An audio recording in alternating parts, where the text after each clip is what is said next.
Do you want one of those fancy power bead rollers but can only afford the manual one? Power bead rollers are friggin' expensive. These manual ones are cheap though.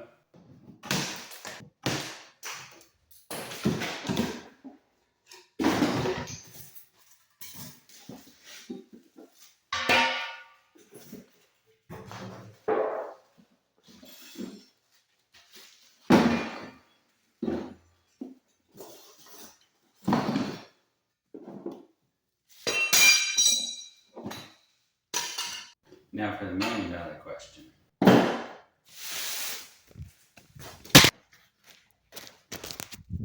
How are we going to adapt this? Because this is round with a single flat cut into it. And we need to put a motor on that. And I'm thinking DC gear motor. I wonder how much those are.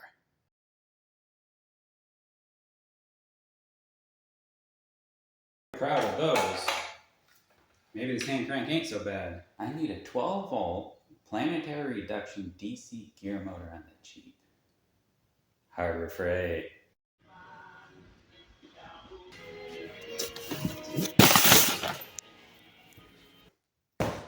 There we have it.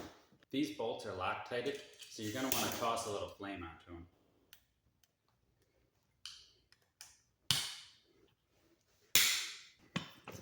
Alright, so now you're wondering, why did I spend the money on the 2500 and not the 2000? It's really the quality of machining. The tolerances, the casting, the amount this interpiece moves, all that. It's fairly poor, and this one is much better. The motor runs much smoother. It's definitely worth the extra price. There's also a bunch of other things that come in the box, but we'll get to that later. Alright. This is a 12-point spline. How are we going to adapt that to the round? You can machine it like so,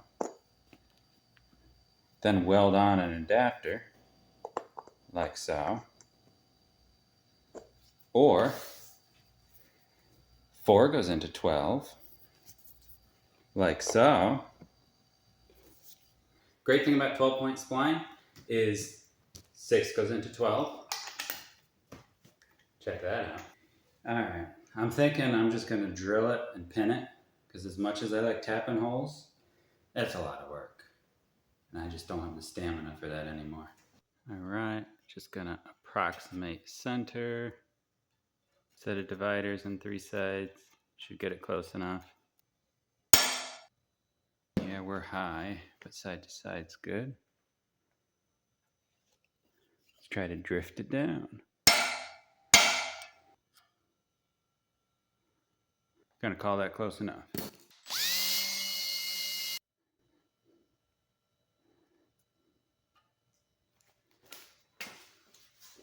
It'll have some drift in it for sure, but who cares?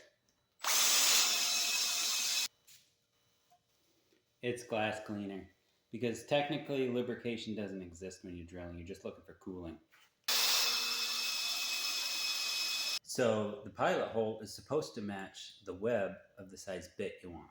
The more you know.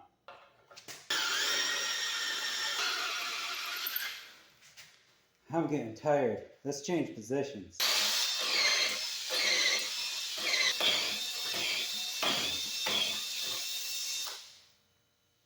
That hole's finished. Let me clean off my bit. That ain't going anywhere. Alright, let's drill it to pin it. Alright, before we get too involved, shopping list. You're going to want your winch of choice, random extension cord.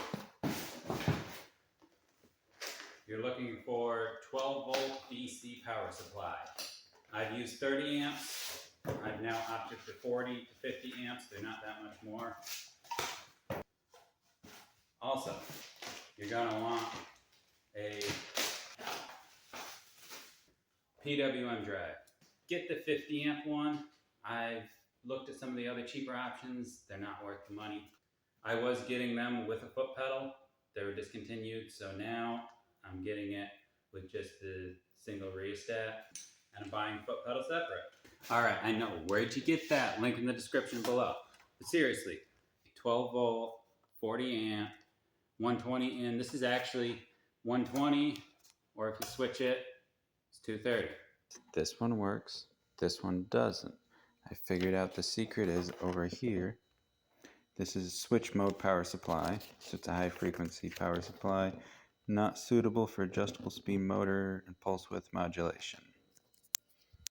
So that's the problem, because this 40 amp one doesn't work at all, 30 amp one works perfectly. So you got to check for that when you're getting a power supply. So now I have 3 power supplies that aren't going to work. Then your PWM drive. You're just looking for, oh, this one's 100 amp, and this is 10 to 50 volt. Foot pedals, I have no idea. I don't know what they even are. And that's it. So next you're going to take your winch part, and you're going to cut the plate off. So it's something like this.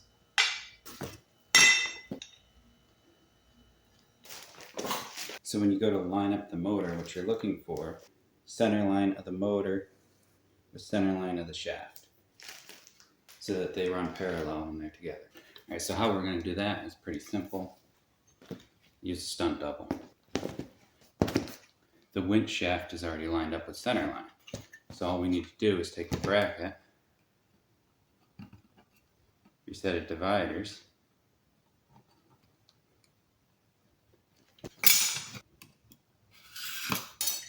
that's going to be center line. So now all we're worried about is depth, where this mesh is on the shaft.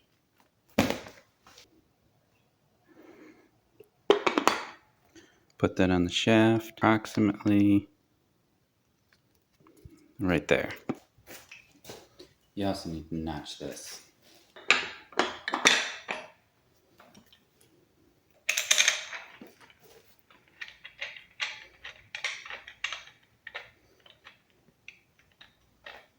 When you're bolting it up, you'll have to shim it, because it should sit about right there.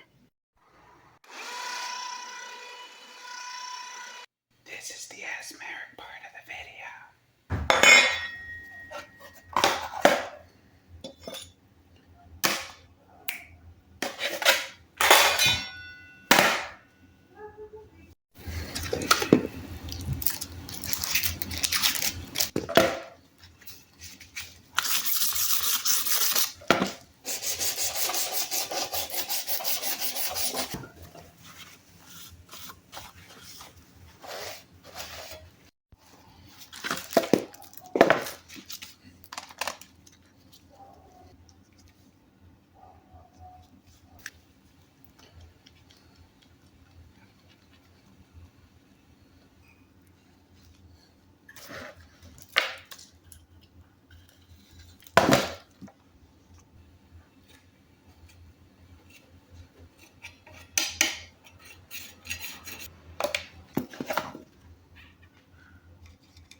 I'm going to assemble it.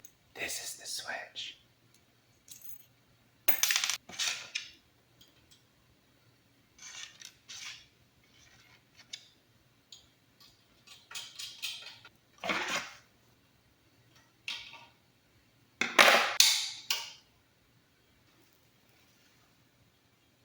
Well, that looks like ass.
All right.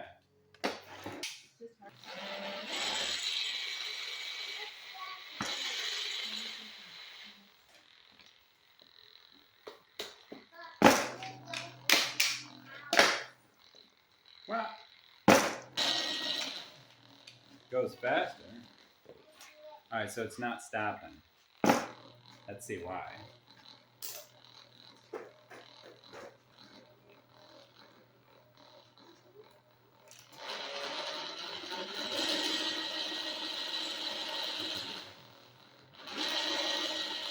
So that's our 4 volts, and that should be 0, but it's 0.8. All right. So now, let's see what one of these Harbor Freight foot pedals will do. 3-wire potentiometer. That'll work. All right, so wiring it up. The speed controller comes with 3-wire potentiometer. Looks like this. Center wire is always going to be the same. So here I got the center wire on this potentiometer. So now, how do we figure out how to wire it up? First, this is the cable running up to our speed controller. Check for continuity. So yellow is blue, red is red. So now the important part. Off position, full speed, down to off. Switch back over to ohms. I'm going to pull off of the center wire on the potentiometer. So that's how it's wired up to the speed controller. So yellow falls. Off. So that's off position, 0 up to 100. So red wire is going to rise, yellow wire is going to fall. switch over to this one, off center wire, and we got 10 on this potentiometer, white wire rise, red wire fall. Which means white is going to go to red, so that's the rise wire. And then your fall wire, like that. Now if it worked,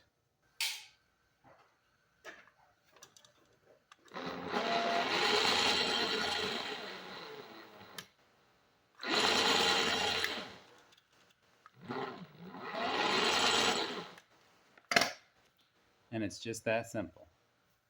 So if it works backwards or it's full speed and it kills, then you just got 2 wires wrong. But the center wire should always be the same on this style potentiometer with this style pulse width modulator control.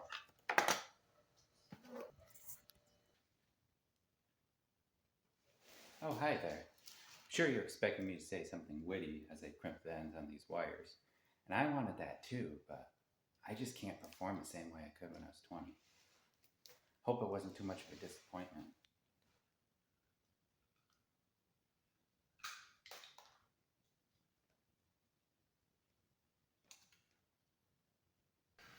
Well, there you have it. Forward and reverse. Oh, it also has variable speed.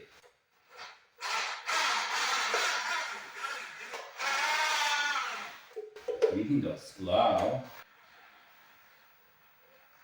or fast. Check this out.